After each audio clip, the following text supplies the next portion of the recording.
Well, good evening. I think we'll get started. What do you think of this microphone?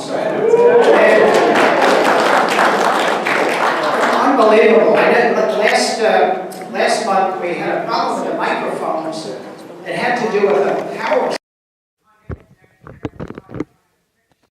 And that's why the microphone didn't work. And our guest speaker tried to project as much as possible in a large room like this. It's tough.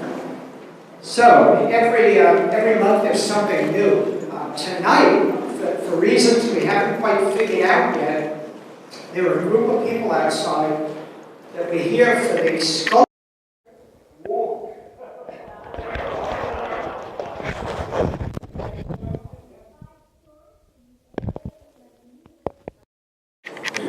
Yeah, there are people that saw various references to a sculpture walk.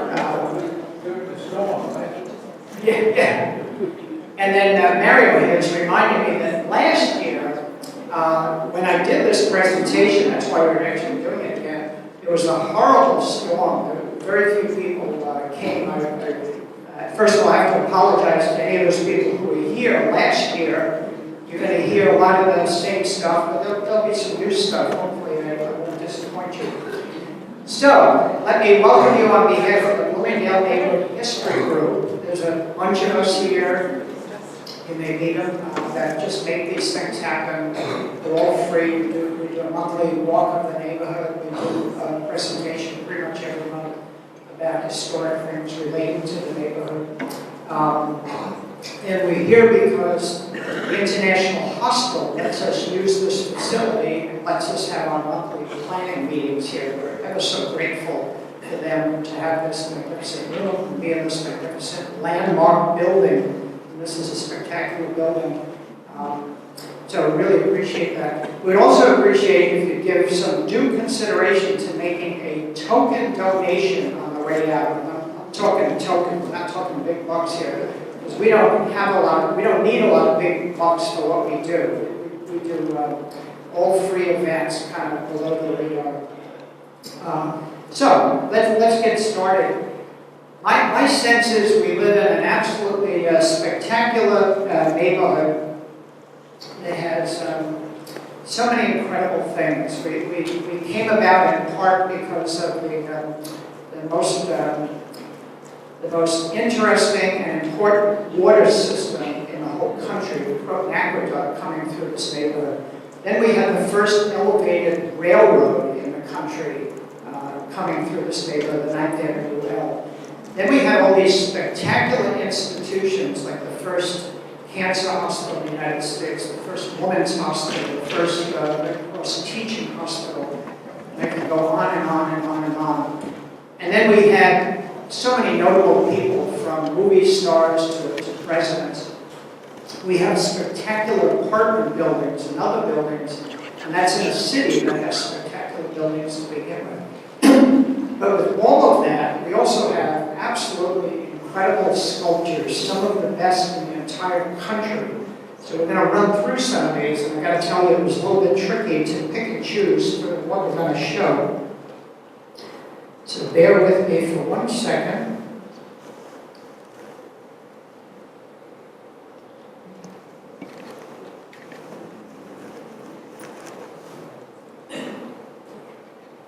We start with Joan of Arc.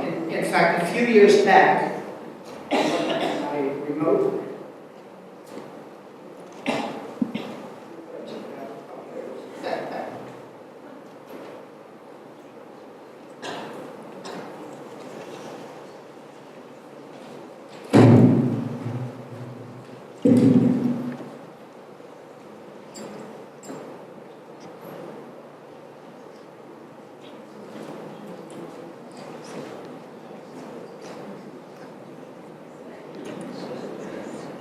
Since I couldn't get the remote to work, I'll have to operate the computer.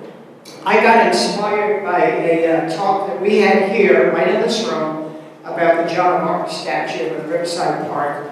Why was it there? What's it all about? Et cetera, et cetera, et cetera. My good friend Valerie Thaler did the talk, and that's what made it extra special for me.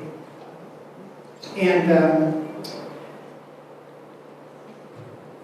And then so I began with just a few sculptures on Columbia's campus. This is the sculpture entitled, as you can see, Alma Mater. This is education personified. The crown on her head and the torches have all great significance. The torches are about enlightenment, the Statue of Liberty.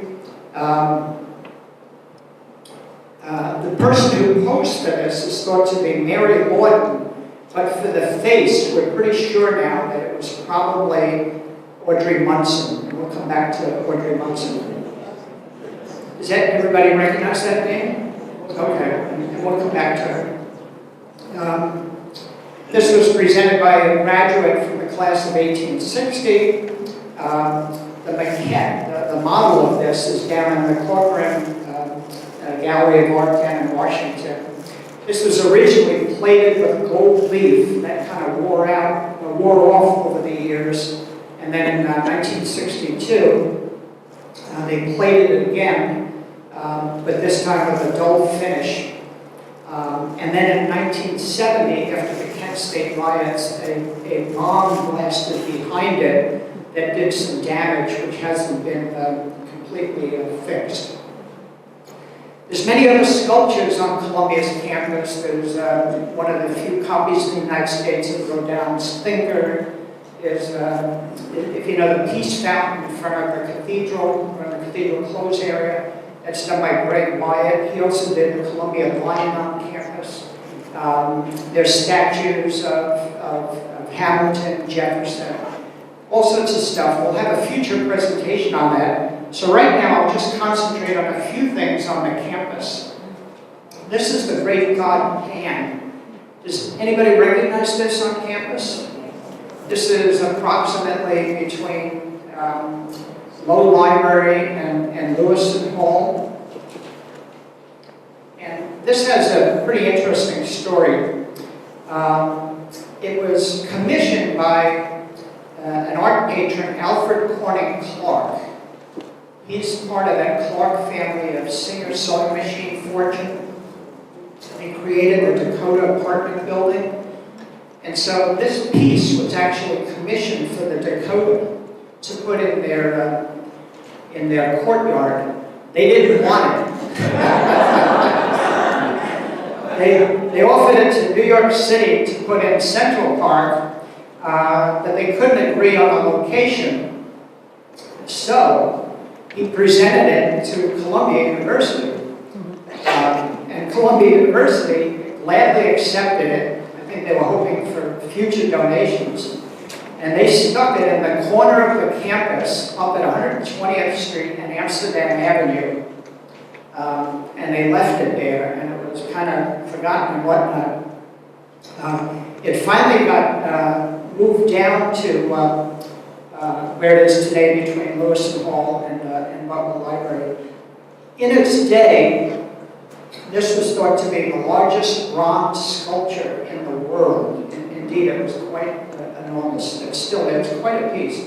It's by George Gray Bernard. His studio, in a simple sense, became the cloisters up north. You know, the park that's now, cloisters are affiliated with the Metropolitan Museum of Art. Another interesting sculpture on campus is this gigantic sphere. Some of you might have seen this. This is technically a sundial. The way it's supposed to work is the sun comes off of it and it hits things on that kind of drum below it and tells you time of day and things like that. This had a lot of input from one of Columbia's astronomy professors. In 1944, they discovered a crack in it, and so 2 years later, they broke it up and carted it off to the Bronx. And it's been forgotten ever since. You see here, and first of all, you can see Alma Mater to the right there in the distance. And you see cars going by because 116th Street was a through street until 1958, when it got closed off and became College Walk. And that's a whole interesting story because it involves President Eisenhower using his clout to actually close off the street. So, anybody recognize Albert Einstein? This is the tympanum of Riverside Church, the western portal. So if you're on Riverside Drive and you approach the church, you'll see this complex arrangement of figures, and Einstein's the second one from the right. I've been trying to figure out what's the deal with the fourth one from the right, the guy all the way on the left. He seems to have a little figure on his shoulder. Pinocchio. I don't know what that's all about. Many of these figures were done by the Piccirilli Brothers. I'm going to come back to the Piccirilli Brothers. I'm going to leave you walking out of here with remembrance of two names, Piccirilli and Munson, Audrey Munson and the Piccirilli Brothers. Here's another interesting arrangement that also has Albert Einstein.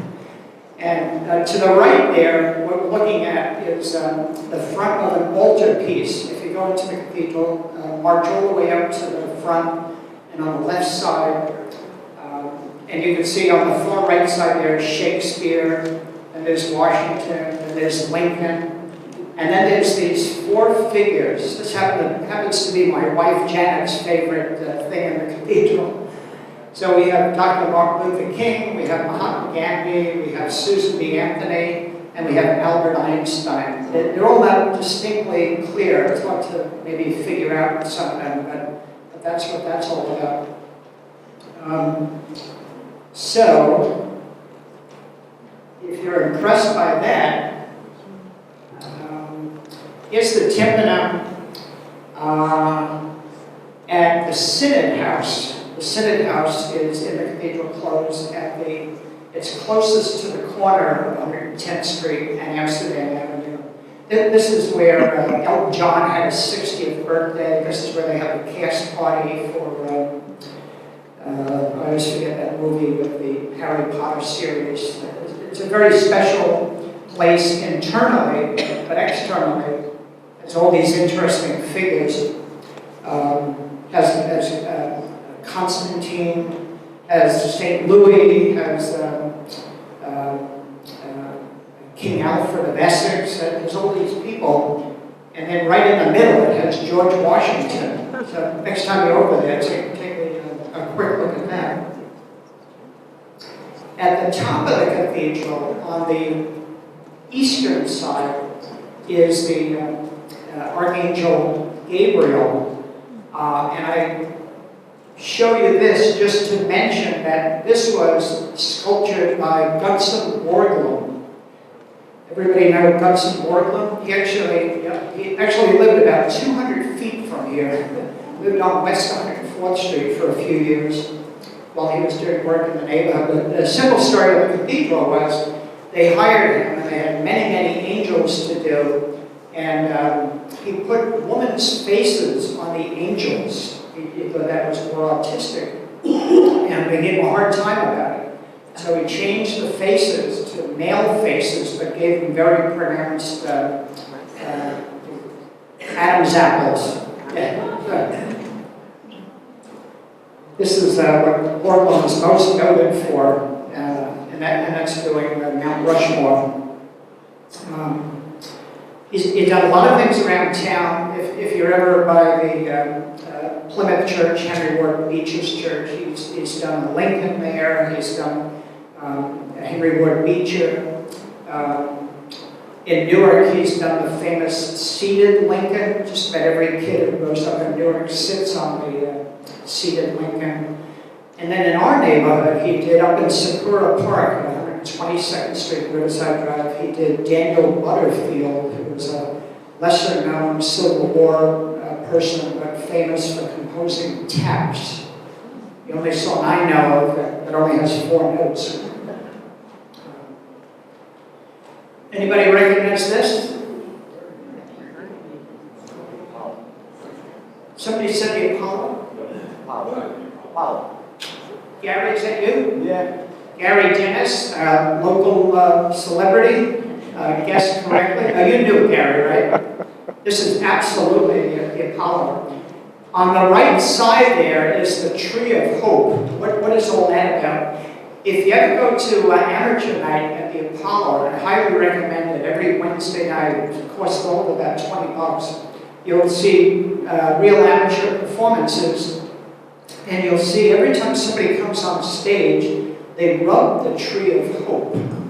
The Tree of Hope was a tradition created in Harlem many years ago. The actual Tree of Hope was on then 7th Avenue at about 132nd Street. And eventually that tree died, but the tradition continued. They took a stump of the tree and brought it to the Apollo and put it on the stage. And indeed, every so often, somebody will get up on stage and forget to rub the Tree of Hope. And that's like a kiss of death. The audience will jump all over you. They'll run you out of town if you don't go back and symbolically rub the Tree of Hope. Here's a picture of what was left of it when it was on Upper 7th Avenue. And I bring all of this up by way of, and there's a plaque for it. It was, this part was saved and then sent to the Apollo by the famous Bill Bojangles Robinson, great celebrity in his day, who almost single-handedly made the 1939-40 World's Fair in Flushing successful by performing in a Bill Consultant piece, The Black Mikado. It kind of made it extra special with all of his dancing and theatrical antics. But I mention all of that just to bring about this abstract sculpture, which now sits on 7th Avenue, today renamed Adam Clayton Powell Jr. Boulevard. This is the abstract Tree of Hope that was done by Algernon Miller. This is Algernon Miller. And that gets us around to Frederick Douglass Circle. You can kind of see what he's doing with the circle here. He's taking some quilted imagery and much more imagery. It's very, very intricate. And with that, he creates the design feature for the Frederick Douglass Circle there. A little footnote to him, he lived in 45 West 110th Street, which is where our borough president for a while, Euland Jack, lived. And it was also the birthplace of Arthur Miller, the great playwright. And his mother is the one who got the city to change the name of 110th Street between 5th and Central Park West to Central Park North, a more elegant name.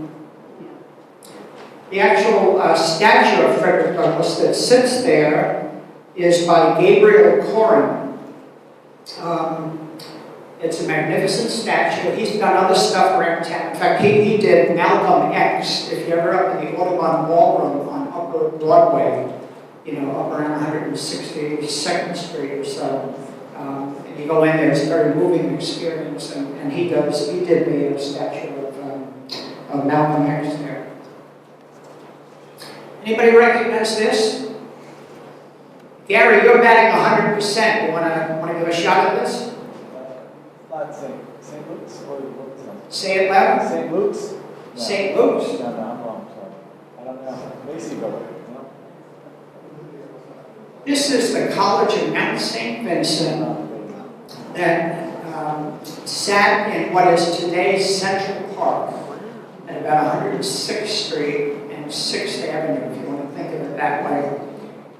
There is some historic signage there today that only got put in 3 years ago for the foundation that remains.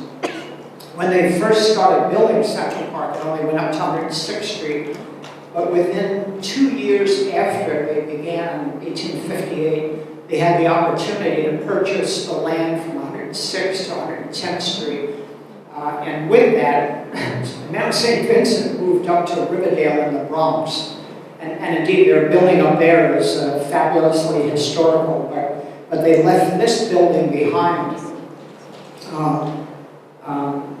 And then this building was used as like the park administration headquarters by Frederick Douglass and Calvert Vaux while they were working on the park. And it was also the place where they accumulated a lot of artwork. If you go into the New York Historical Society by the front desk, a little bit on the side next to the restaurant there's a great early American piece of sculpture of a Native American by Thomas Crawford, probably our first great sculpture. And that was kept, all of his plaster casts for his works were kept in this building. The building after the Civil War got used as a hospital for Civil War survivors, and unfortunately it got burned down in a horrific fire in 1881.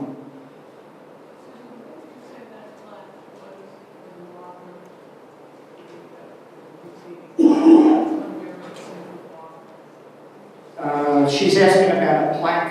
No, the marker. Tree of Hope? No, the marker that was left from the last sentence. Oh, it's at about 106th Street and 6th Avenue. Yeah, if you're walking into the park from, say, 5th Avenue, you're on the north side of the Conservancy Garden, and it's a little bit past that. You'll see there's a sign there actually with a picture. You don't go into the gardens, just stay north of it. Yeah, we'll talk after, yeah. And not too far from here, I put a map up if you want to get your bearings here. You can see our borough historian, Mike Miscione, who's done 2 presentations here, always touts Andrew Haswell Green. He's standing in front of the Andrew Haswell Green bench. We can't say enough about Andrew Haswell Green. He was the guy in charge of Central Park from its get-go, but he can also take credit for putting together the modern New York Public Library system. He in a very simple sense, made the decision to have the American Museum of Natural History not in the park, but in the adjacent Manhattan Square, and even was part of the decision-making the Metropolitan Museum placed in the park. And did many, many other things. He extended the grid north of 155th Street. I could go on and on and on, as Mike Miscione does on Andrew Haswell Green. But I bring this up because Michael went up to Maine and found the only existing sculpture of Andrew Haswell Green. We don't even have a picture of it. There's no image of it yet. And they're trying to figure out what's the best place to show it, what's the best place to present it, and it's small. And I mentioned all of that because that sculpture of Andrew Haswell Green, extremely rare, was done by a fellow by the name of Karl Gruppe. Here's Karl Gruppe, lived was 2 short blocks away on Manhattan Avenue at 106th Street.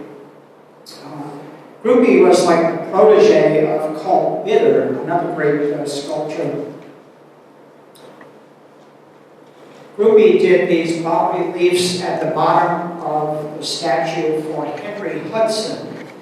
This Henry Hudson is up in the Bronx, in the Spike and Dival area, if you know that area. Gruppe did many other things around town.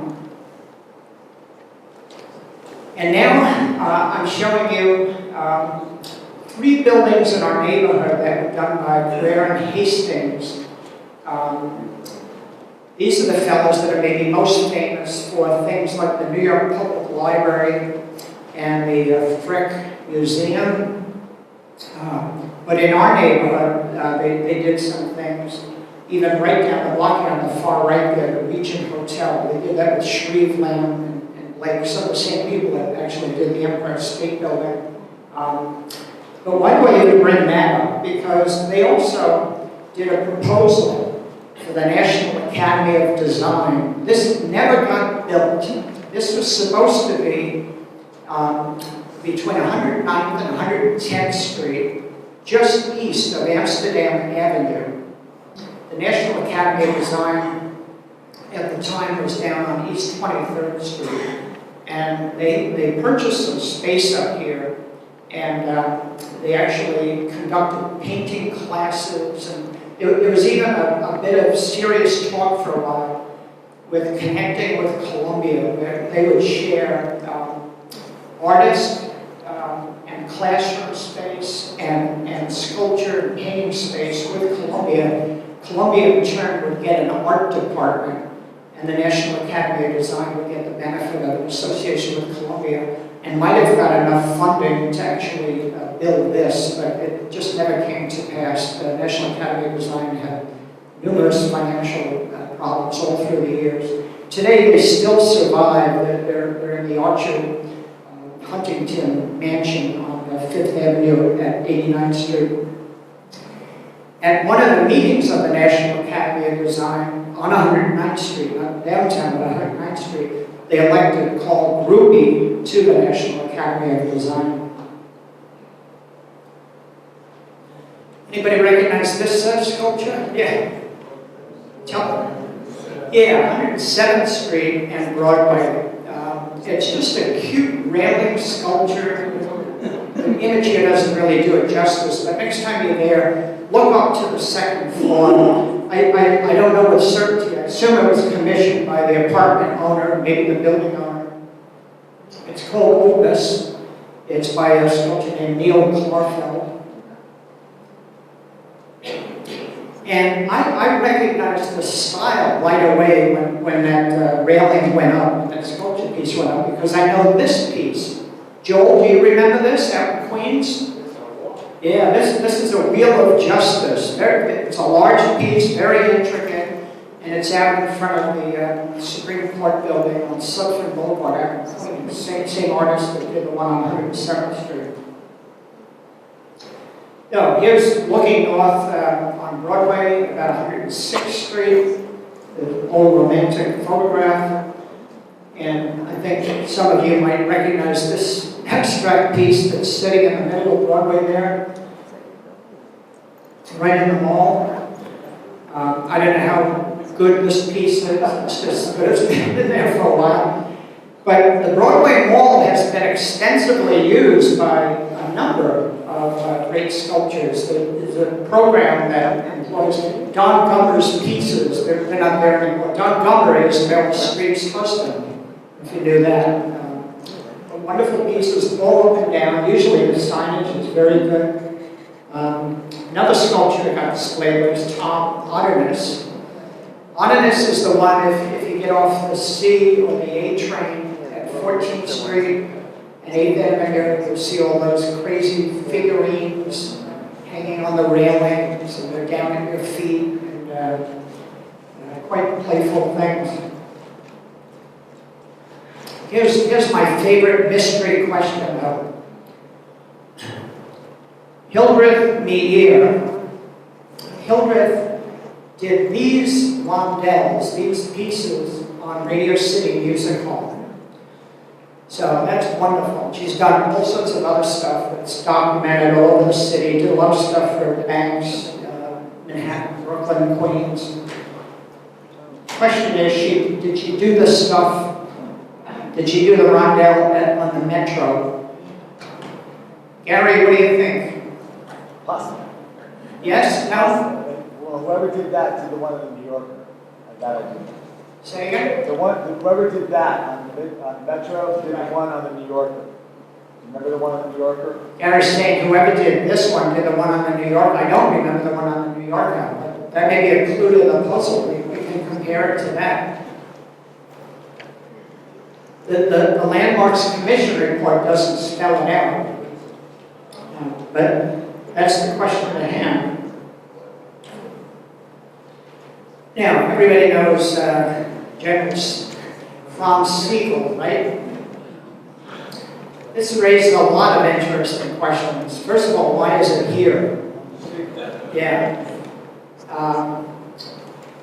Sigel had an estate. He came to New York after, obviously, he was a general in the Civil War, not one of the more prominent ones, but he had a halfway decent reputation.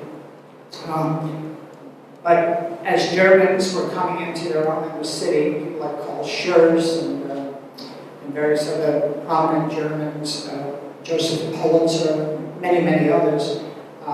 They wanted to have a monument for Sigel. Sigel had come back to New York City, but he settled in the Bronx.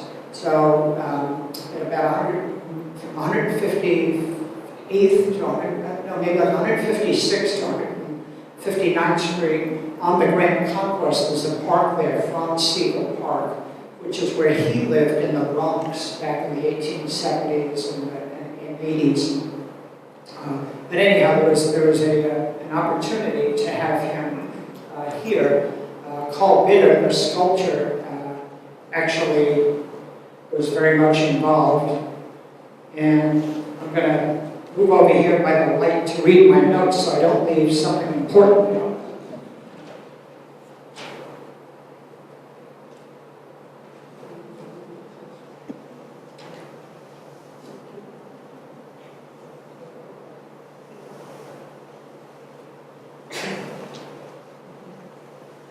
Yeah, the challenge, thank you. First of all, this is kind of a historic site because this is where the Nicholas Jones farm was, where the Battle of Harlem Heights kind of begins. And Karl Schurz initiated the effort to have a memorial for Sigel somewhere prominently. And so this site was selected. But Karl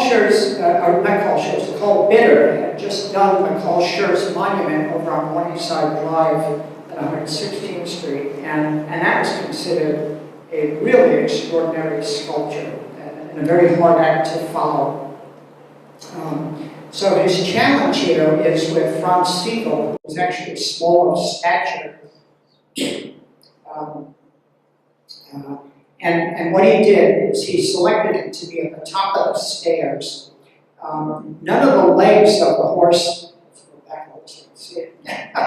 none of the legs of the horse were raised, and yet there's a strong kind of flowing sense to this. There's a forward movement that's kind of implicit in the way the horse sort of stands there. You know, there's that simple tradition that if one leg is raised, that's understood that the rider was wounded in battle. Right? If two legs are raised, that's understood that the rider was killed in battle. And if three legs on the horse are raised, that's understood that the horse was trained in Tai Chi. If four legs are raised, then it's understood that the sculptor probably had a personal relationship with Willie Nelson. But anyhow, at the dedication, Herman Ritter spoke. Herman Ritter was a prominent German, and his junior high school up in the Bronx was absolutely spectacular. So Ritter spoke. Governor Charles Evans Hughes gave the keynote speech. The New York Times reported that they expected 20,000 people to show up at the commemoration, but they said close to 100,000 people showed up.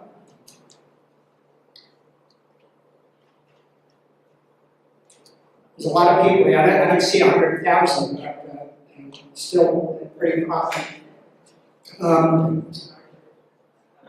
A good place, though, to point out that just about every sculpture has an architect associated with it. So in this case, the architect was William Wells Bosworth.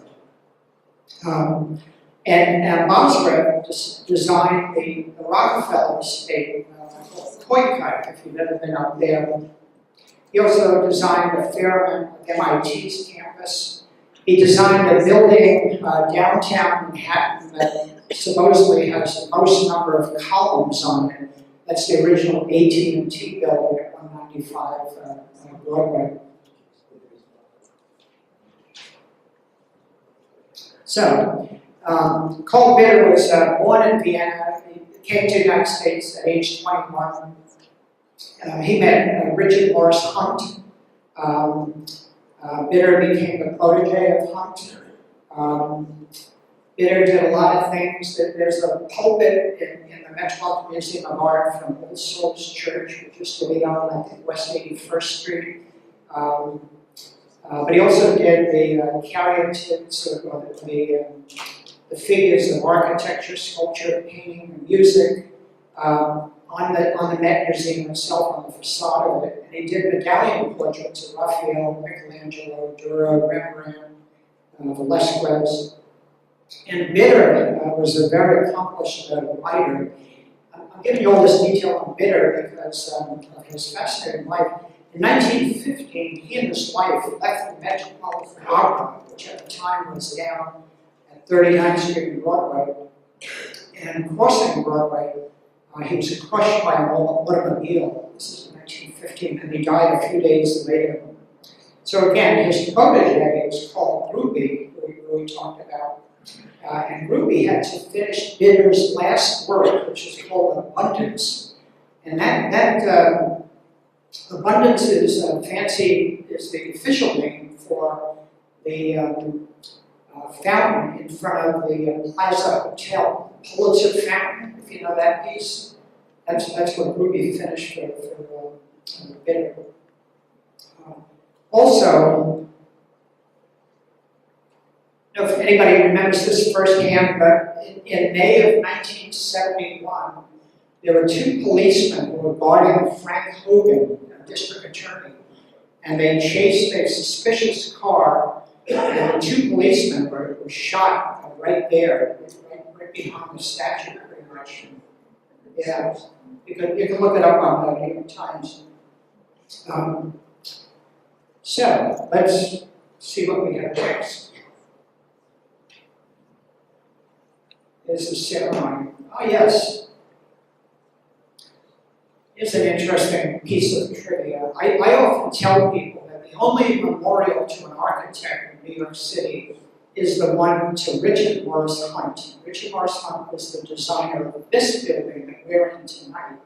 He also designed a lot of the mansions up in Newport, did a couple of things around town here, did the base to the Statue of Liberty, did what is thought to still be the largest private residence in the United States down in Asheville, North Carolina, George Vanderbilt's Biltmore Mansion. All of that was done by Richard Morris Hunt. And Daniel Chester French, who did the sculpture of Alma Mater, designed the memorial to Richard Morris Hunt on 5th Avenue at about 67th Street, I believe. But that's not the only memorial in New York City or monument to an architect. This is the second one. This is the one for John Carrere Hastings. John Carrere, who partnered with Hastings, Thomas Hastings. Incidentally, Hastings' grandfather was the minister, composer, who composed the song Rock of Ages. How's that for a bit of trivia? So John Mervyn Carrere, he and Thomas Hastings worked at the Kincaid and White. And the best place to see their works is down in St. Augustine, Florida. They did a couple of the hotels there, they had Flavors and other hotels, really spectacular. But let's, this is at about 98th Street and Riverside Park. It got refurbished about 5 or 6 years ago. It's Radford, Massachusetts marble. It's really quite exquisite and very kind of low-key. And all it is the entranceway to the stairway that gets you down into the park proper.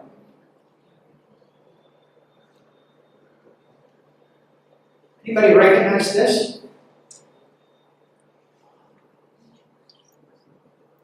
This has a fascinating story. Anybody recognize what's behind it?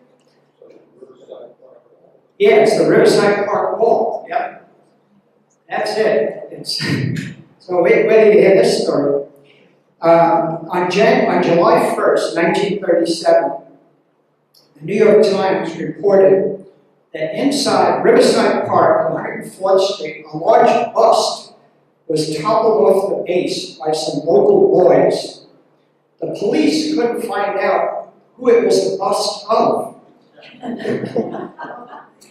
They went to various people, including some professors at Columbia, and nobody knew who the heck it was.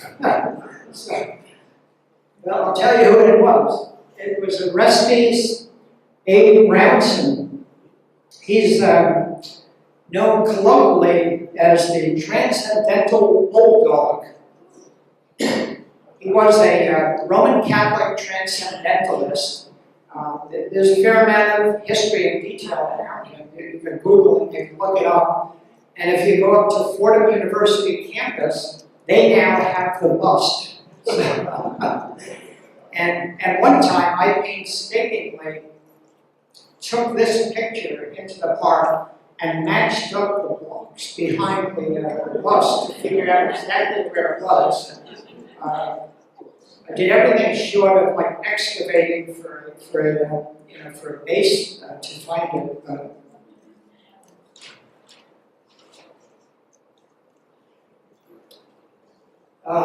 That bust was commissioned by the Catholic Club of New York. The sculpture was Samuel J. Kitson. It was supposed to be for their building. They had a building on Central Park South. But the bust was finally unveiled right in Riverside Park in 1910. Local Senator James O. Gorman, who lived on 108th Street, was on the committee and at the dedication period. Kitson, if you ever down Gramercy Park South, the National Arts Club, the Gramercy Arts Club, Kitson, that sculpture there, did the medallions on the front of the building of the Gramercy Arts Club. And he did a number of statues in the Blessed Sacrament Church on West 71st Street. Everybody knows the Soldiers and Sailors monument, right? John Tarnack. John, I was thinking of your book. Your book, John's written so much great New York City history and stuff. In your book, which looks down from up in the helicopter, there's some spectacular images of what I've come to know are courageous monuments. And this is a courageous monument. In Greek times, they had competitions in sports, physical events. And they also had competitions on the artistic side for plays and for singing and for dance performances. And if you won a competition on the artistic side, they might build a courageous monument to you. Courageous coming from the same etymology as a chorus. So, but why do I show this? Because this was the site of the very first sculpture in all of Riverside Park, except it wasn't that. It was this. This is a statue of George Washington. This is actually a copy of John Wooden's George Washington, which you can see. I know I've seen it down in Richmond, in the Virginia State Capitol. This is the one that's extensively used on postage stamps. You know, the Gilbert Stuart picture of Washington is used on the paper currency. The stamps tended to use this. Who is a very renowned French sculptor, was invited to the United States by Benjamin Franklin. And he stayed here for about 3 years, and he did a lot of sculpture work, most of which was down in Virginia or Washington, D.C. If you look at Michael, so what happened with this? Well, they took it out of Riverside Park, and it was first in City Hall. City Hall had it from at least 1859 to 1884. It was in Riverside Park for a brief period, only 1884 to 1889, when they built the Soldiers and Sailors Monument. And then after that, this went to the Metropolitan Museum of Art in 1908, or it went there till 1908, and then it was returned to City Hall in 1971. In Michael Soucy's book of postcard images in the Upper West Side, and we've had Michael do 2 presentations here, you could see he's got one image that shows the Weiss Mansion, that mansion on 91st and Riverside Drive, with this image in the background. It's probably the only photographic image in existence that shows this in the park, and even there it's in the background. How about, this is George Washington in the 1939-40 World's Fair. This is 68 feet high. This didn't get as much attention at the World's Fair as did the parachute jump or the trilon and the parasphere. But this is the whole reason to have the World's Fair. This is supposed to be the 150th birthday of Washington taking the oath of office to become President of the United States. Anybody recognize this? This is really strange. This was a proposal for a playground in Riverside Park by the great Massimo Noguchi and Louis Kahn. Louis Kahn's been getting a lot of attention recently because of his For Freedom sculpture at the south end of Roosevelt Island. They proposed a wonderful, interesting rearrangement of Riverside Park, and this was going to be the adult BID playground. The financing was all in place and whatnot, and for political reasons, it didn't get executed. So, yeah, too avant-garde for sure. How about this? Everybody knows the Shenancy Mansion, right? On 107th Street and Riverside Drive. I show this because I've always been curious about this thing here. Was that for a sculpture? Or was that for a water fountain? Or was that for a bench?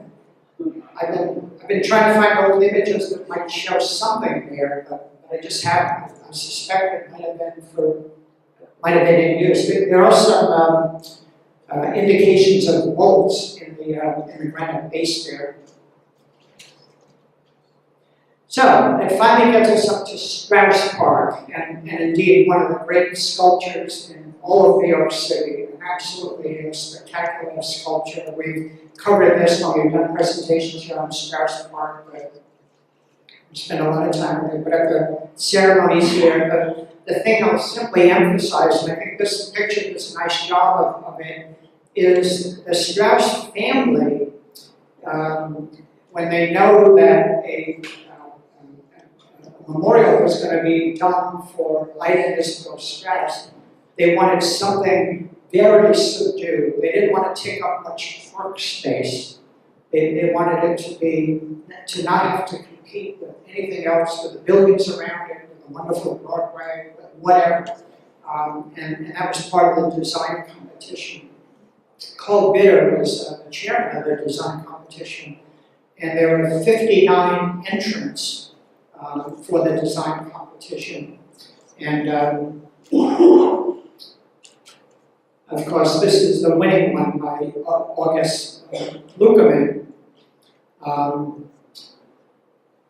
Very touching ceremony when this was dedicated.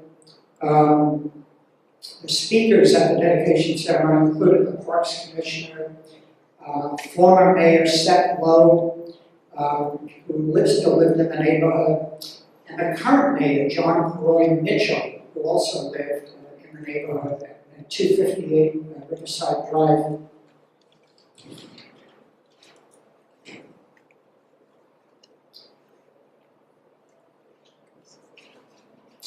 Here too, it's worth pointing out, in addition to the sculpture being Augustus Lukeman, there was an architect who designed the base, Arch Tracy. He was a grandnephew of a New York senator in the 1870s and 80s by the name of William Evarts. William Evarts had a trifecta in terms of his legal career. Even though he was a Republican, meaning a Lincoln Republican, when Johnson was up for impeachment, William Evarts defended him. He was his primary lawyer.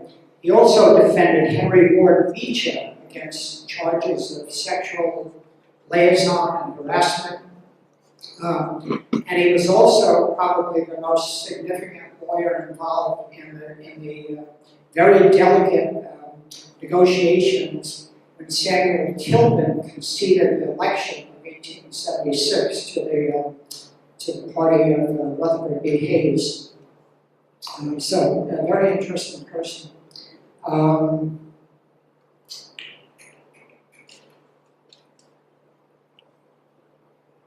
The sculptor, Augustus Lukeman, I could go on and on about him. I won't do that other than to tell you that one little interesting thing about him, he was a serious whistler. I'll repeat that. He was a serious whistler. He sought out other people to whistle with. Now today, not many people whistle, but I can tell you there's a time, at least in American history, where people like Pete Crosby, Pat Boone, the old whistle. That doesn't happen anymore. But anyhow, he actually whistled with Augustus St. Gordon's, Daniel Chester French, and Albert Einstein. Einstein apparently was a pretty good whistler. Put that in your pipe and smoke it. All right. The sculpture itself.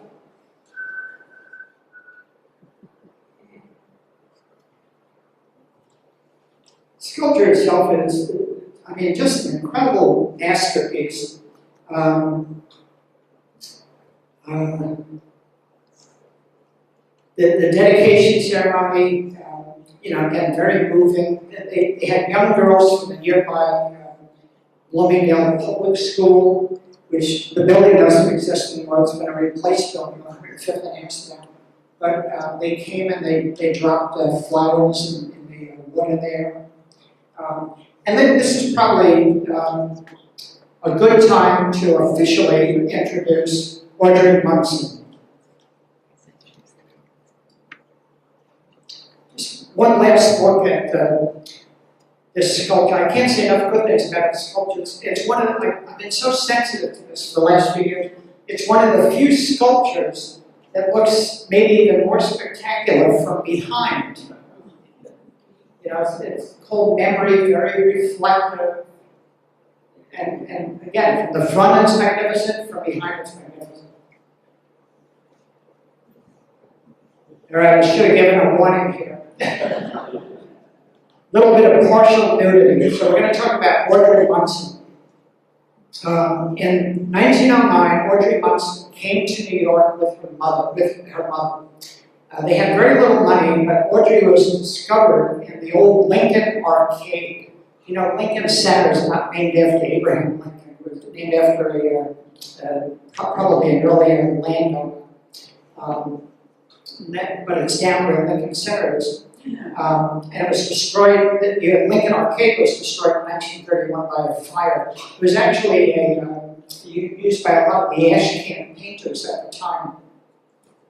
But Audrey Munson was quickly found to be just a great model for a lot of sculptures. So, with partial nudity, this is what she looked like.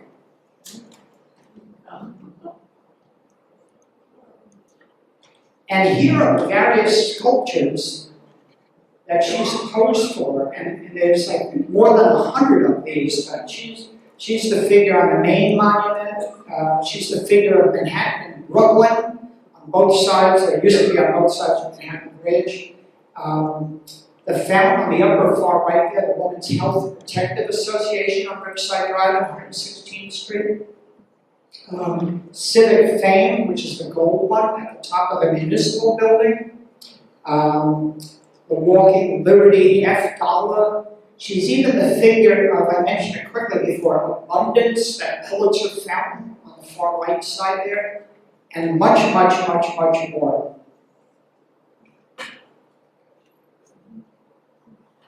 So, Audrey Munson is one figure that I hope you'll remember. The other one I want you to remember are the Piccirilli Brothers. Piccirilli Brothers did so many things, including our Strauss Memorial. Piccirilli's did the Bliss Memorial in Woodlawn, opposite the Strauss Memorial in Woodlawn Cemetery. They did many other pieces in Woodlawn. They're actually buried there. They did the Karl Schurz, they did the reliefs on Karl Schurz monument at 116th Street and Morningside Drive. They did the two lions in front of the Public Library, Patience and Fortitude.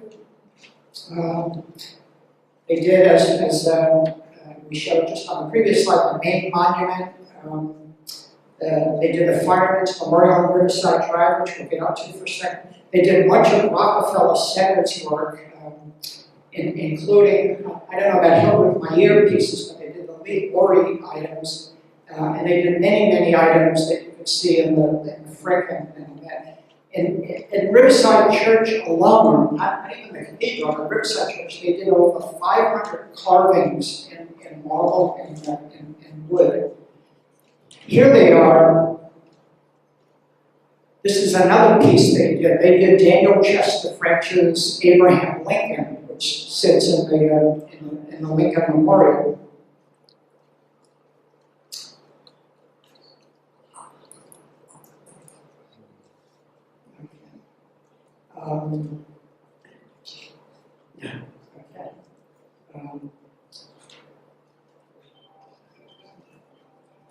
If you want to find out about the Piccirilli Brothers, and if you want to gallivant around town, you could get your hands on this book. This is a fabulous book. I use it extensively. I was talking to some people before we began. They use it. And this is by Jerry and Eleanor Kaufler. Eleanor is with us here today. Eleanor's sitting right here in the second row. Just stand up for a second. Eleanor has done all of the primary research on the Piccirilli Brothers. Yeah. And she's got a lot of documentation that needs to go even further with someone willing to do a doctoral dissertation. These are all the Piccirilli Brothers. And although my wife doesn't want me to show this, I'm going to make it really quick. See the building on the right? That's the Knights of Pythian Temple on West 70th Street. Anybody see that building? Yep, yep. A lot of famous recordings happened in there. Lady Gaga, Buddy Holly, believe it or not. And Decca Records used it as a recording studio. And the big, massive hit from 1954 1955 by Bill Haley and the Commons, Rock Around the Clock, was actually recorded in that building. And I found out, this is ridiculously trivia, I found out that the guy that played bass in Bill Haley and the Commons was a Piccirilli. He called himself Al Rex.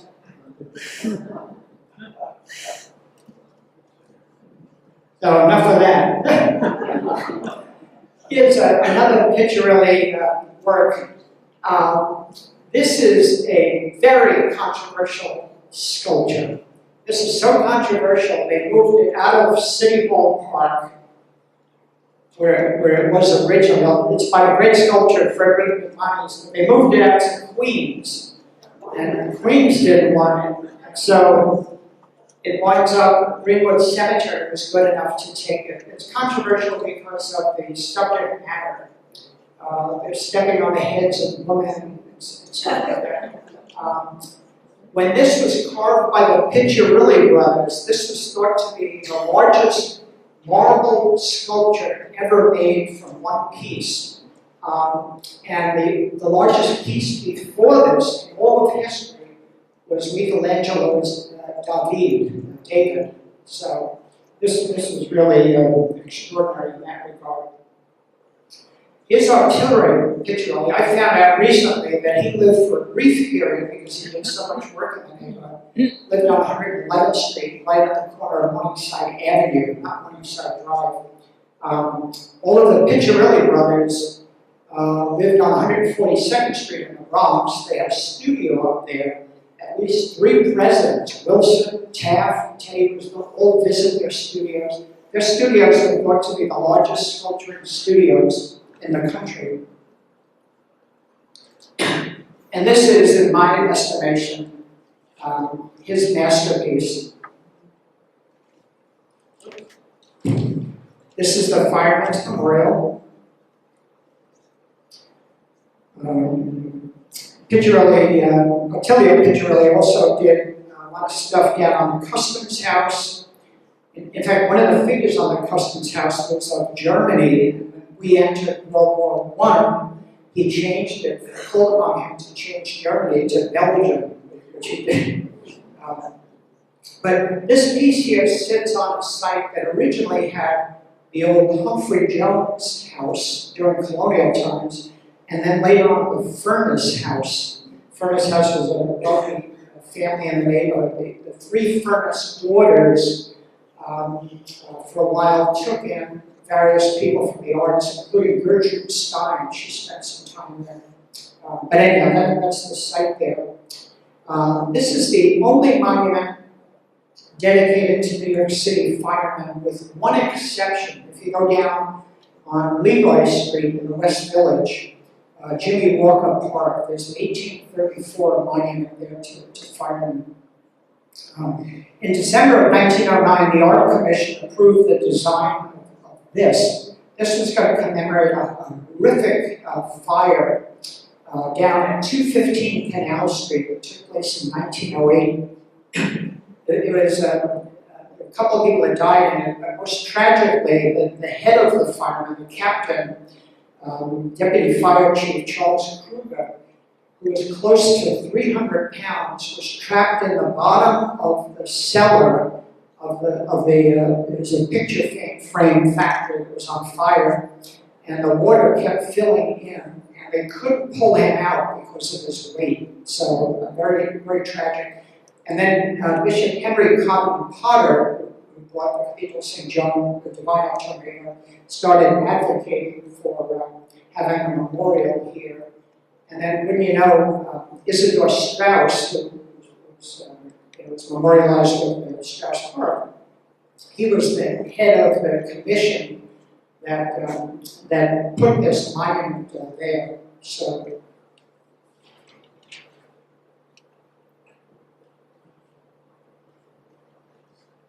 The large bronze tablet that you're looking at is 20 feet high, 25 feet long. It's on a platform that has balustrade steps, fountain basin, and two allegorical figures on each side, sacrifice and duty. And needless to say, the model for both of those was Audrey Munson. The dedication ceremony was attended by 10,000 people in 1913. Two American flags were draped over the monument and held in place from the winds by 4 firemen. The monument was exposed for the first time when the flags were removed by 4 daughters of the deceased firemen. Ida and Isidore Strauss had died just the year before the dedication here. But again, as I mentioned, he was head of the committee for this. In the 1930s, the Firemen's Memorial was restored. And I'll show you the change in the relief that happened here. But this is at 100th Street and Riverside Drive. The first figure here on the side, again, it's Audrey Munson, is called Duty, that is duty to service. You might notice next time you go there, if you look carefully, you'll see a repaired nose. In fact, there's a YouTube of, again, I mentioned Karl Gruppe. There's a YouTube that Karl Gruppe did during the WPA period, when a lot of artists were employed by the government. And he did a YouTube, or it's now a YouTube movie, on repairing sculptures. And this figures in prominently there. I'm sorry, this one's called Sacrifice. This is on the north side. Here's the south side. This is the one with the repaired nose. And you can walk up to it and see the repaired nose. The architect of this sculpture, Fireman's Memorial, is Harold Van Buren Maganogly, and he proposed this Watergate complex that was going to be on the Hudson River. This was going to be a memorial to war veterans, but actually they were trying to have a memorial. The city never got attacked to trying to have a memorial to Henry Hudson and to Robert Fulton. And this was the proposal. This would have run from 109th Street to 111th Street, right on the Hudson River. You can see there's a huge water basin in front. But instead, if you're ever in Kansas City, you'll see another piece that was done by, I don't know, a gigantic, behind that is one of the most magnificent train stations in the whole country in Kansas City. So, I'm not going to take up much more of your time. We'll just acknowledge Audrey Munson and tell you of the Piccirilli Brothers with one last thought. I'll show you where Audrey Munson lived here. She lived in a couple other places up north. This is like a 1920-some-odd picture of the Firemen's Memorial. And notice, first of all, the bas-relief was carved out of stone. That got replaced in the 1930s by the bronze relief. Originally, it was just a low relief carved out of stone. Notice also the lampposts at the bottom of the stairs. Those are clearly not there anymore. And you might also notice on the left side there is the old Peter Dolger mansion. Peter Dolger was one of the great brewers in New York City. So, I thank you so much for your attention.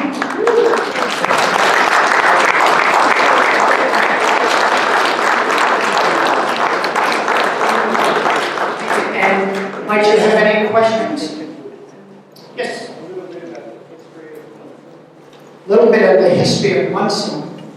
Yeah, in fact, let me, Jen, give a light. I'll be clear with just some of the dates here.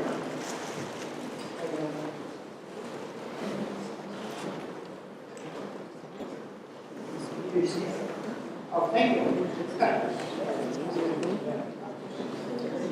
Yeah, this, I'm glad you asked that question. This is fascinating. In the 1920s, Audrey Munson returned to her small town in upstate New York. I'm sure you haven't heard of it. I know New York City pretty well. I never heard of Mexico, New York.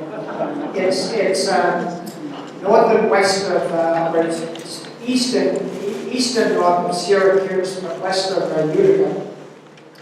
In 1933, she was committed to the St. Lawrence Psychiatric Center in Ogdensburg, New York. And there she remained for 65 years. She didn't die until age 104 in 1996. It's really an amazing story. She's only getting not only rediscovered, but we appreciate for what she did. She really she was a free spirit, to be sure, but her ability to pose the right way. She had all the right features, a spectacular figure, high cheekbones, and all of that. Apparently, she brought out the best in all these great soldiers. Other questions? Yep, Barrett? No mention of the three-part? Oh, then, no, not that I didn't mention the Louis Massoud statue or the Samuel J. Tilden statue. Yeah, there's just so much. Anyone else? No? Okay, well again, I thank you so much.